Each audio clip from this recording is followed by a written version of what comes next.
মৰমৰ ছাত্ৰ-ছাত্ৰীসকল তোমালোকক আন এটা ভিডিঅ'লৈ স্বাগতম জনাইছোঁ। আজি আমি আলোচনা কৰিম ক্লাছ 10ৰ সায়েন্সৰ চেপ্টাৰ 2 এচিড ক্ষাৰক আৰু লৱণ।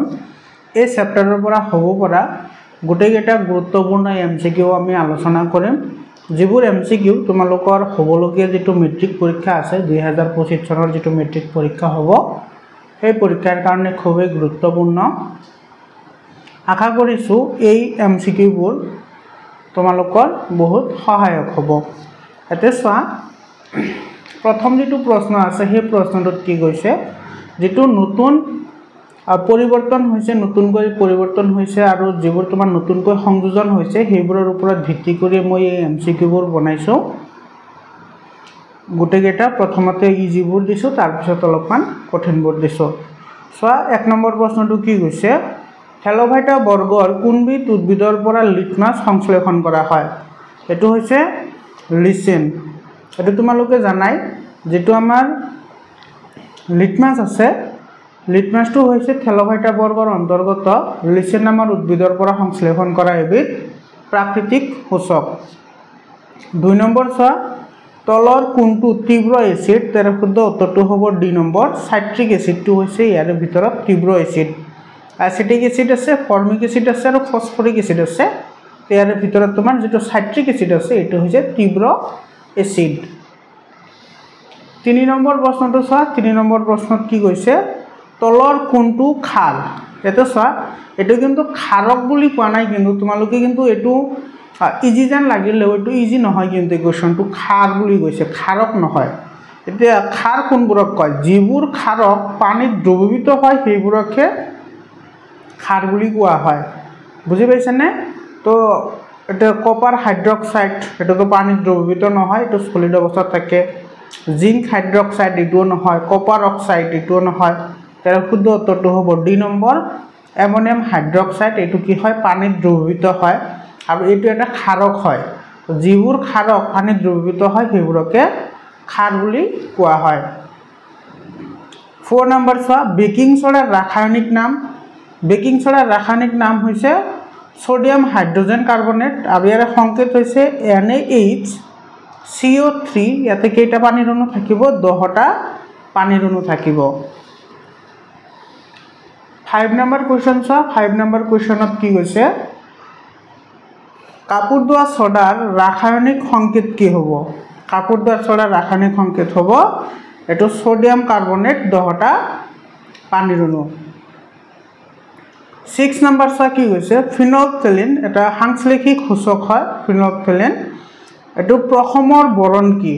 মানে যেতিয়া প্ৰশমত দ্ৰৱত দিওঁ, প্ৰশমত দ্ৰৱৰ pHৰ মান কিমান থাকে? 7 থাকে। এইটো কথা মনত ৰাখিবা, যিবোৰ দ্ৰৱৰ pHৰ মান 7 সেইবোৰক প্ৰশমত দ্ৰৱ বুলি কোৱা হয়। যিবোৰ দ্ৰৱৰ pHৰ মান 7তকৈ কম সেইবোৰক এচিড বুলি কোৱা হয়, আৰু যিবোৰৰ pHৰ মান 7তকৈ বেছি সেইবোৰক কোৱা হয় তোমাৰ ক্ষাৰক। তো ইয়াৰে শুদ্ধ উত্তৰটো হ'ব এ নম্বৰ, বৰণহীন। 7 নম্বৰ কোৱেশ্চনটোত চোৱা, এইটো এটা খালী ঠাই হয়। ডেছৰ উপস্থিতিৰ বাবে ব্লিচিং পাউডাৰে বিৰঞ্জন কাৰ্য সম্পন্ন কৰে। তাৰে শুদ্ধ উত্তৰটো হ'ব চি নম্বৰ, ক্লৰিন। ক্লৰিনৰ কাৰণে তোমাৰ যিটো ব্লিচিং পাউডাৰ আছে সেইটোৱে বিৰঞ্জন ক্ৰিয়াটো সম্পন্ন কৰিব পাৰে। আৰু পিছৰ প্ৰশ্নটো চোৱা, 8 নম্বৰ প্ৰশ্নটো। 8 নম্বৰ প্ৰশ্নত কি কৈছে, এইটো চোৱা, 8 নম্বৰ কুৱেশ্চন, সোডিয়াম হাইড্ৰক্সাইডৰ সাধাৰণ নাম কি? সোডিয়াম হাইড্ৰক্সাইড এটো জানা তোমালোকে, এটো সংকেত হৈছে NaOH। সোডিয়াম যেটো হাইড্ৰক্সাইড আছে সেইটোক তোমাৰ কি বুলি কোৱা হয়? কষ্টিক সোডা বুলি কোৱা হয়। 9 নম্বৰ কুৱেশ্চনটো চোৱা, 9 নম্বৰ কুৱেশ্চনটো ইজি কুৱেশ্চন হয়।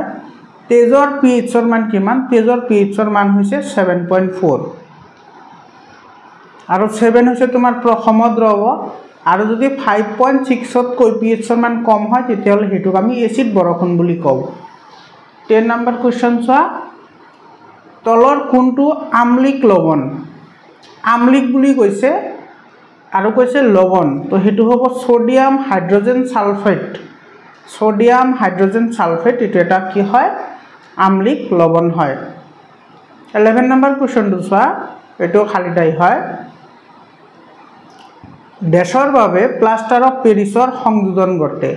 আমি সকলোৱে জানো যেটো তোমাৰ ক্যালসিয়াম সালফেট হেমিহাইড্ৰেট আছে হেতুত যদি পানীৰ অনু যোগ হয় তেতিয়া হলে এটো কি হৈ যায় তোমাৰ জিপসামলৈ পৰিৱৰ্তন হয় আৰু যেটো তোমাৰ ক্যালসিয়াম সালফেট হেমিহাইড্ৰেট আছে হেতু প্লাস্টাৰ অফ পেৰিছ বুলি কোৱা হয় তো ইয়াতে যদি পানী যোগ হয় মানে কি হয় জল সংযোজন হয় তেতিয়া হলে প্লাস্টার অফ পেৰিছৰ সংযোজন ঘটে অৰ্থাৎ প্লাস্টাৰ অফ পেৰিছটো কি হয় তোমাৰ জিপসামলৈ পৰিৱৰ্তন হয় 12 নম্বৰ কোৱেশ্চন চা 12 নম্বৰ কোৱেশ্চনত কি কৈছে এমোনিয়াম ক্লোৰাইডৰ দ্ৰৱৰ প্ৰকৃতি কি হ'ব এমোনিয়াম ক্লোৰাইড বুলি কৈছে তো এমোনিয়াম ক্লোৰাইডটো কি হয় আমলিক হয় এৰে পিছত চোৱা এটো এছাৰশন আৰু ৰিজনিং বেসড কোৱেশ্চন হয় এটো 13 নম্বৰ কোৱেশ্চনটো এই কোৱেশ্চনটো অলপ আগতে মই কলো খাৰকৰ ওপৰত এটো কি কৈছে চোৱা সকলোবিলাক খাৰক খাৰ নহয় মই তোমালোকক কৈছো যে যিবোৰ খাৰক পানীত দ্ৰৱীভূত হয় সেইবোৰকে খাৰ বোলা হয়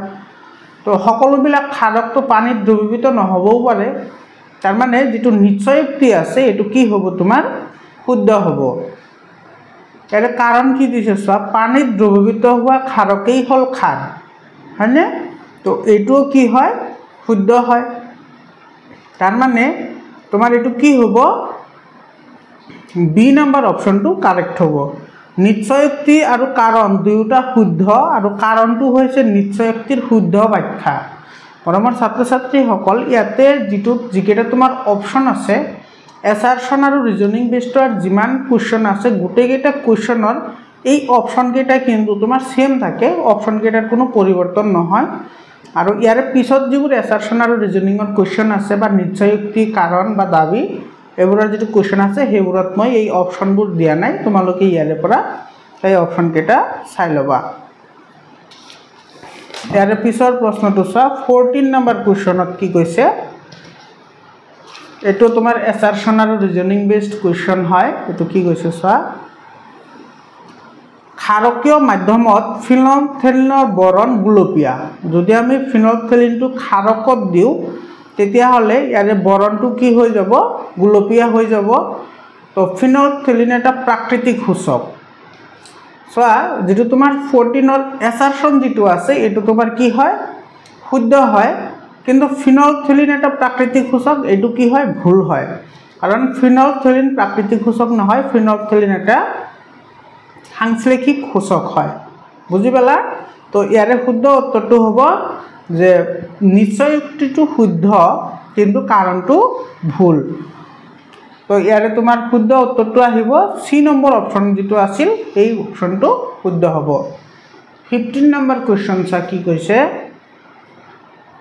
এছাৰশন দিছে ইয়াতে চোৱা এছাৰশনত কি কৈছে H2CO3 এটো মানে হৈছে কাৰ্বনিক এসিড এটা তীব্ৰ এসিড হয় কাৰ্বনিক এসিড এটা কি বুলি কৈছে তীব্ৰ এসিড বুলি কৈছে এটো মিছা কথা কাৰণ যেটো কাৰ্বনিক এসিড আছে হেতু তীব্ৰ এসিড নহয় হেতু তোমাৰ মৃদু এসিড হয় কাৰ্বনিক এসিডটো মৃদু এসিড হয় মানে ইয়াৰে তীব্ৰতা অলপ কম থাকে আৰু ৰিজনটো কি দিছে চোৱা তীব্ৰ এসিড পানীত আংশিকভাৱে বা সম্পূৰ্ণৰূপে বিযোজিত হয় এটো হসা হয় তাৰ মানে তোমাৰ এছাৰশনটো শুদ্ধ হয় কিন্তু ৰিজনটো কি হয় ভুল হয় বুজি পালা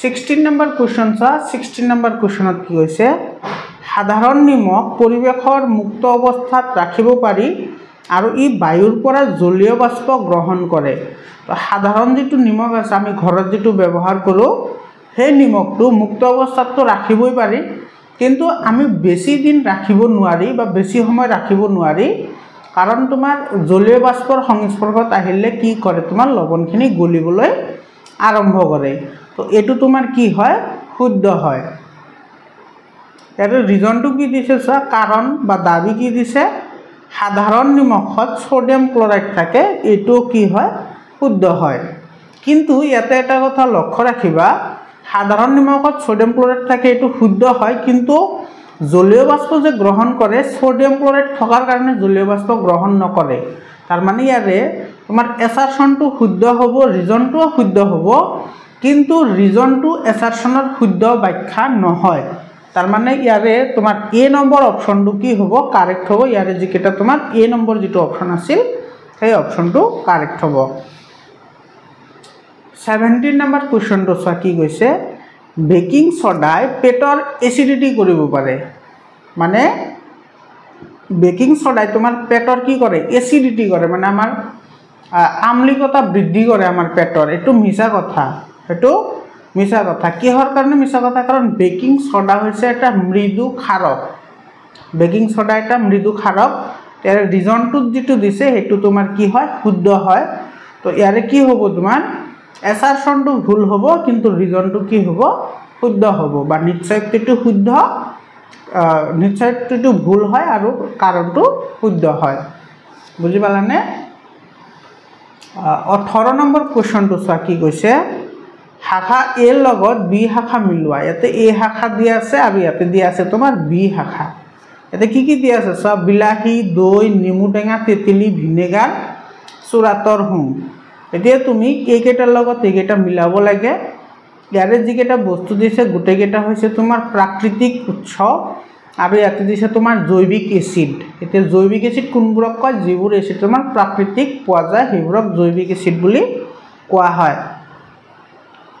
যেটো আমাৰ বিলাহী আছে সেই বিলাহীটোত আমি কি এচিড পাও বিলাহীত পাও আমি অক্সালিক এচিড তো তোমাৰ এক নম্বৰটো আহিব কাৰ লগত আৰৰ লগত আহিব এটো এক নম্বৰটো কোৰ লগত আহিব আৰৰ লগত আহিব যেটো দৈ থাকিলে তোমাৰ কি উৎপন্ন হয় ল্যাকটিক এসিড উৎপন্ন হয় এটো তোমালোকে জানাই ল্যাক্টোবেসিলাস নামৰ ব্যাকটেৰিয়াবিধে গাখীৰক দৈলৈ পৰিৱৰ্তন কৰাত সহায় কৰে আৰু হে ল্যাক্টোবেসিলাস নামৰ ব্যাকটেৰিয়াবিধে তোমাৰ ল্যাকটিক এসিড উৎপন্ন কৰে তো 2 নম্বৰটো আহিব কাৰ লগত টিৰ লগত আহিব 3 নম্বৰত আছে নেমু টেঙাত তোমাৰ কি এসিড থাকে সাইট্ৰিক এসিড থাকে এটো 4 নম্বৰ আছে তোমাৰ তেতেলী টেঙাত কি এসিড থাকে টাৰ্টাৰিক এসিড থাকে ভিনেগাৰ তো আমি জানি ভিনেগাৰত তোমাৰ অ্যাসিটিক এসিড থাকে আৰু চুৰাতৰ হুমত কি থাকে মিথাইনিক এসিড থাকে এতিয়া এইকেইটাৰ লগত ইয়াৰে লগত কোনটোৰ মিল আছে চোৱা এক নম্বৰটো আহিব আৰৰ লগত তো এটুত এই নম্বৰটোত আছে এক নম্বৰটো আৰ আছে 2 নম্বৰটো আহিব টিৰ লগত ইয়াতেও আছে 2 নম্বৰটো টি 3 নম্বৰটো আহিব পিৰ লগত ইয়াতেও আছে 3 নম্বৰটো পি 4 নম্বৰটো আহিব ইউৰ লগত তো ইয়াতেও আছে 5 নম্বৰটো আহিব এছৰ লগত তো ইয়াতেও আছে আৰু 6 নম্বৰটো আহিব কিউৰ লগত তো ইয়াতেও আছে তেৰ শুদ্ধ উত্তৰটো হ'ব তোমাৰ এ নম্বৰটো বুজি পালা ইয়াৰে পিছৰ প্ৰশ্নটো চোৱা 19 নম্বৰ কোৱেশ্চন এটুত কি কৈছে এনেকুৱা ধৰণৰ প্ৰশ্ন তোমালোকৰ এইবাৰ আহাৰ বহুত চান্স আছে মৰমৰ ছাত্ৰ ছাত্ৰী সকল ইয়াৰ আগতে মই তিনিটা চেপ্টাৰ ওয়াইজ এমসিকিউ আপলোড কৰিছো মই তিনিটাৰে ডেসক্ৰিপচন ভিডিওটোৰ ডেসক্ৰিপচনত মই ভিডিওবোৰৰ লিংক দি দিম তোমালোকে ভিডিওবোৰ চাই লবা তোমালোকে হাফ ইয়াৰলিৰ আগতে যিখিনি হাফ ইয়াৰলিৰ কোৰ্সৰ যিকেইটা চেপ্টাৰ আছে গোটেইকেইটা চেপ্টাৰৰ অনুশীলনীৰ এনসাৰৰ লগতে তোমালোকে এনেকুৱা ইম্পৰ্টেন্ট এমসিকিউবোৰ পাই থাকিবা তোমালোকে চেনেলটো সাবস্ক্ৰাইব কৰা তোমাৰ বন্ধু বৰ্গৰ সৈতে শেয়াৰ কৰা এতে কি কৈছে চোৱা 19 নম্বৰ কোৱেশ্চনটো পাত্ৰ এ অক্সালিক এসিড আছে আৰু পাত্ৰ বি সোডিয়াম কাৰ্বনেটৰ দ্ৰৱ আছে এ পাত্ৰটোত আছে অক্সালিক এসিড আৰু বি পাত্ৰত আছে সোডিয়াম কাৰ্বনেট পাত্ৰ দুটাত পিএইচ পেপাৰ ডুবোৱা হল পাত্ৰ দুটাত আমি কি পেপাৰ ডুবাইছো পিএইচ পেপাৰৰ সহায়ত আমি কোনটো ক্ষাৰক আৰু কোনটো এসিড হেতু আমি চিনাক্তকৰণ কৰিব পাৰো আৰু কাৰ তোমাৰ হাইড্ৰোজেনৰ ঘাৰতা বা হাইড্ৰক্সাইডৰ ঘাৰতা কাৰ বেছি হেতু আমি চিনাক্তকৰণ কৰিব পাৰো তো পাত্ৰ এ আৰু পাত্ৰ বি পিএইচৰ পেপাৰৰ বৰণ ক্ৰমে মানে এ পাত্ৰটোত পিএইচ পেপাৰ দিয়াৰ লগে লগে বৰণৰ কি পৰিৱৰ্তন হ'ব আৰু বি পাত্ৰটোত পিএইচ পেপাৰ দিয়াৰ লগে লগে বৰণটো কি হ'ব এতে চোৱা যেহেতু এ পাত্ৰত অক্সালিক এসিড আছিল তো সেই অক্সালিক এসিডত যদি পিএইচ পেপাৰ দিও তেতিয়া হলে বৰণটো কি হয় কমলা বৰণ হয় আৰু যদি বি পাত্ৰত কি আছিল সোডিয়াম কাৰ্বনেট আছিল তাতে দিলে হেতু কি হ'ব নীলা হ'ব তো ইয়াৰ শুদ্ধ উত্তৰটো হ'ব এ নম্বৰ 20 নম্বৰ কোৱেশ্চনটো চোৱা যি পদাৰ্থই ক্লোৰিনৰ সৈতে বিক্ৰিয়া কৰি ব্লিচিং পাউডাৰ উৎপন্ন কৰে সেই পদাৰ্থটো হ'ল সেইটো হৈছে তোমাৰ কেলছিয়াম হাইড্ৰক্সাইড। কেলছিয়াম হাইড্ৰক্সাইডৰ লগত যদি ক্লোৰিনে বিক্রিয়া করে তেতিয়াহলে তোমার কি উৎপন্ন হয় ব্লিচিং পাউডার উৎপন্ন হয় যাক আমি ক্যালসিয়াম অক্সিক্লোরাইড হিসাবে জানো ক্যালসিয়াম অক্সিক্লোরাইড CaOCl2 এটো সংকেত 21 নাম্বার কোশ্চন সোয়া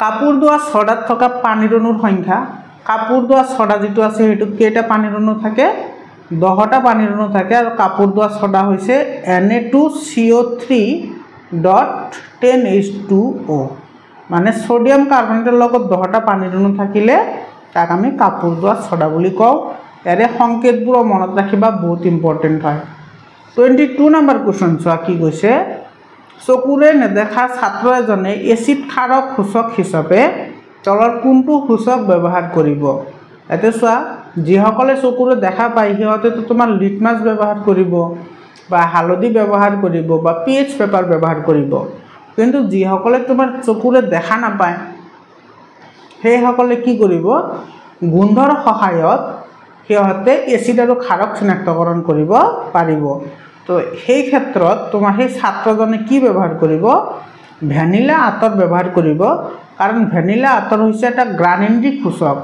গ্ৰানেন্ডিক সূচক মানে কি তোমাৰ কি কৰে গ্ৰানৰ পৰিৱৰ্তন কৰে এসিড আৰু ক্ষাৰকীয় মাধ্যমত গ্ৰানৰ পৰিৱৰ্তন কৰে 23 নম্বৰ কোশ্চনটো সোৱা 23 নম্বৰ কোশ্চনত কি কৈছে সোডিয়াম হাইড্ৰক্সাইডে যদি জিংকৰ লগত বিক্ৰিয়া কৰে তেতিয়া হলে কি উৎপন্ন হ'ব এতে খালি ঠাই আছে হেতু তুমি বহাব লাগে এটো তোমাৰ आंसर হ'ব এ নাম্বাৰটো কাৰেক্ট आंसर হ'ব সোডিয়াম হাইড্ৰক্সাইডে জিংকৰ লগত বিক্ৰিয়া কৰিলে সোডিয়াম জিংকেট আৰু হাইড্ৰোজেন গেছ উৎপন্ন কৰে সোডিয়াম জিংকেটৰ সংকেতটো মনত ৰাখিবা Na2ZnO2 এটো তোমালোকৰ কিতাপত ডাইৰেক্টলি উদাহৰণৰ পৰা দিছো এটো 24 নম্বৰ কোশ্চন সোৱা এটোৰ চিত্ৰ দিছে এই চিত্ৰটো তোমালোকে যদি চেপ্টাৰ পঢ়িছা তেতিয়া হলে গমে পাইছা ইয়াতে কি আছে সোৱা কৰ্ক আছে গজাল আছে বিকাৰ আছে এফালে এটা ব্যাটাৰীৰ লগত বাল্ব এটা দি আৰু এটা চাবি আছে এটোৰ এটা আমাৰ বন্ধ বৰ্তনী এটা হাজি লোৱা হৈছে আৰু প্ৰশ্নটোত কি কৈছে সোৱা কোনবোৰ দ্ৰৱৰ ক্ষেত্ৰত বাল্বটো জ্বলিব এতিয়া আমি সকলোৱে জানো যিবোৰ এসিড আছে এসিডে তোমাৰ কি কৰে হাইড্ৰোজেন আয়ন বা হাইড্ৰোনিয়াম আয়ন কি কৰিব পাৰে উৎপন্ন কৰিব পাৰে যাৰ কাৰণে ইহঁতে বিদ্যুৎ পৰিবহন কৰিব পাৰে এতিয়া ইয়াতে এসিড কোনটো আছে হেতু সোৱা এটো সালফিউৰিক এসিড হয় H2SO4 মানে সালফিউৰিক এসিড আৰু HCl মানে হৈছে হাইড্ৰোক্লোৰিক এসিড আৰু এটো অ্যামোনিয়াম হাইড্ৰক্সাইড তো ক্ষাৰক হয় তো এটোৰ ক্ষেত্ৰত বাল্বটো নজ্বলে আৰু পটাছিয়াম হাইড্ৰক্সাইড এটোৰ ক্ষেত্ৰত বাল্বটো নজ্বলে তাৰে শুদ্ধ উত্তৰ হ'ব 1 আৰু 2 দুয়োটা এতিয়া আমি অপচন চাও অপচন কোনটো হ'ব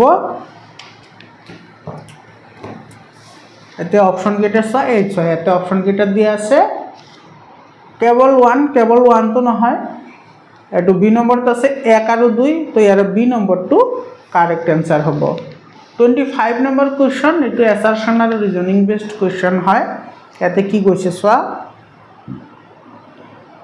টেঙা খাদ্যবস্তু পিতল আৰু তামৰ পাত্ৰত ৰখা নহয় এটো তো সঁচা কথা যিবোৰ টেঙা খাদ্যবস্তু আছে সেইবোৰ আমি কেতিয়াও পিতল আৰু তামৰ পাত্ৰত ৰখা নহয় বা সংৰক্ষণ কৰা নহয় এটা কাৰণটো কি দিছে স্যাৰ ৰিজনটো কি দিছে এসিডে ধাতুৰ লগত বিক্ৰিয়া কৰি বিষাক্ত ধাতব লৱণ আৰু হাইড্ৰোজেন গেছ উৎপন্ন কৰে এটোও সঁচা হয় তাৰ মানে ইয়াৰ आंसरটো আহিব নিশ্চয়ুক্তিটো শুদ্ধ কাৰণটোও শুদ্ধ আৰু কাৰণ হৈছে নিশ্চয়ুক্তিৰ শুদ্ধ ব্যাখ্যা যেহেতু তোমাৰ এসিডে ধাতুৰ লগত বিক্ৰিয়া কৰি বিষাক্ত লৱণ উৎপন্ন কৰে সেইবোৰ তেতিয়া আমি খোৱাৰ উপযোগী হৈ নাথাকে কাৰণ এটো বিষাক্ত হয় সেই কাৰণে তোমাৰ ইয়াৰে যেটো आंसर আহিব হেতু তোমাৰ বি নম্বৰ অপচনটো কাৰেক্ট হ'ব 26 নম্বৰ কোশ্চন সোৱা এটো তোমাৰ pH ৰ মানৰ ওপৰত এটো কোশ্চনটো বনাইছো তুমি এইখিনি মনত ৰাখিলে তোমাৰ pH ৰ ওপৰত গুটেখিনি হৈ যাব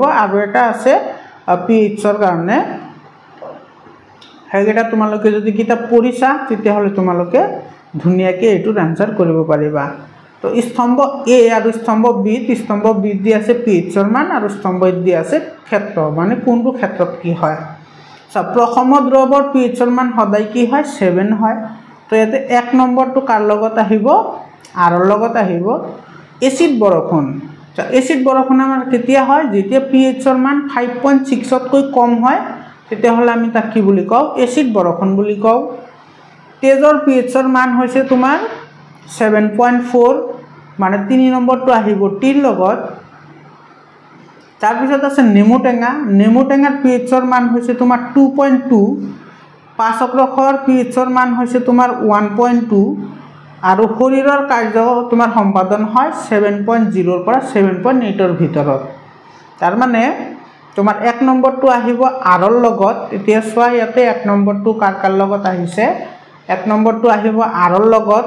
তো ইয়াতে 1 নম্বৰটোতো আৰ নাই, গতিকে এ নম্বৰটোতো এনেই নহয়। 1 নম্বৰটো আৰৰ লগত আহিব, তো এটোৰ লগত আছে, গতিকে আমাৰ এটো হ'ল। 2 নম্বৰটো আহিব কিউৰ লগত, তো ইয়াতেও আছে 2 নম্বৰটো কিউ। 3 নম্বৰটো আহিব টিৰ লগত, তো 3 নম্বৰটো ইয়াতে টি আছে। 4 নম্বৰটো আহিব পিৰ লগত, তো 4 নম্বৰটো পি আছে ইয়াতে। 5 নম্বৰটো আহিব এছৰ লগত, তো 5 নম্বৰটো এছৰ লগত আহিছে। আৰু 6 নম্বৰটো আহিব ইউৰ লগত, ইয়াতে 6 নম্বৰটো ইউৰ লগত আছে, গতিকে ইয়াতে কাৰেক্ট এনসাৰ হ'ব বি নম্বৰটো। 27 নম্বৰ কুৱেশ্যনটো চোৱা, এইটো বহুতেই ইম্পৰ্টেণ্ট হয়। এইটো ইয়াতে চোৱা স্তম্ভ এ আৰু স্তম্ভ বি দিছে, তুমি এই দুটাৰ লগত কি কৰিব লাগে মিলাব লাগে। ইয়াতে চোৱা খোৱা পানী বীজাণুমুক্ত কৰিবলৈ, অগ্নি নিৰ্বাপক যন্ত্ৰ, পানীৰ স্থায়ী কঠিনতা দূৰ, হাত ভৰিৰ ভগা অংশ জোৰা দিবলৈ কি ব্যৱহাৰ কৰা হয়, সেইটো তুমি এইটোৰ লগত মিলাব লাগিব। ইয়াৰ অপশ্যন কেইটাৰ ভিতৰত তোমাৰ ইয়াতে যেটো এ নম্বৰ অপশ্যন আছে, সেই অপশ্যনটো কি হ'ব কাৰেক্ট হ'ব। 28 নম্বৰ কুৱেশ্যনটো চোৱা। 28 নম্বৰ কুৱেশ্যন এইটো চিত্ৰ আছে, চিত্ৰৰ পৰা তুমি এনসাৰ কৰিব লাগে। ইয়াতে কি কৈছে চোৱা, এটা ষ্টেণ্ড আছে, টেষ্ট টিউব আছে, আৰু এই টেষ্ট টিউবটোত আমাৰ দিয়া আছে কি সোডিয়াম কাৰ্বনেট দিয়া আছে আৰু হাইড্ৰক্লৰিক এচিড দিয়া আছে।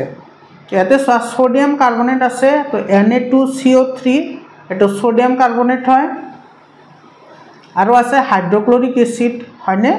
তো এই দুটাৰ মাজত যদি বিক্ৰিয়া ঘটে, তেতিয়াহ'লে তোমাৰ কি উৎপন্ন হ'ব সোডিয়াম ক্লৰাইড উৎপন্ন হ'ব, কাৰ্বন ডাই অক্সাইড গেছ উৎপন্ন হ'ব, আৰু কি উৎপন্ন হ'ব পানী উৎপন্ন হ'ব।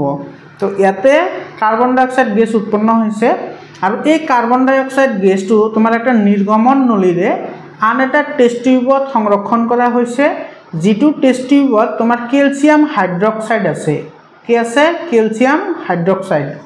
এতিয়া চোৱা এই কেলছিয়াম যেটো হাইড্ৰক্সাইড আছে, কেলছিয়াম হাইড্ৰক্সাইডৰ মাজেৰে যদি কাৰ্বন ডাই অক্সাইড গেছ পঠোৱা হয়, তেতিয়াহ'লে তোমাৰ কি উৎপন্ন হয় কেলছিয়াম কাৰ্বনেট আৰু পানী উৎপন্ন হয়, যাক আমি মাৰ্বল বুলিও জানো।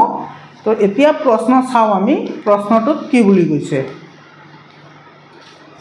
ওপৰৰ কাৰ্যকলাপত উৎপন্ন হোৱা গেছবিধক কেলছিয়াম হাইড্ৰক্সাইডৰ মাজেৰে পাৰ কৰিলে উৎপন্ন হোৱা যৌগবিধৰ নাম কি। উৎপন্ন হোৱা যৌগবিধৰ নাম কি হ'ব কেলছিয়াম কাৰ্বনেট হ'ব। তো ইয়াৰ ডি নম্বৰ অপশ্যনটো কাৰেক্ট হয়, আৰু এইটো বগা অদক্ষেপ পৰিব, যাক আমি সাধাৰণ কথাত মাৰ্বল বুলিও কওঁ।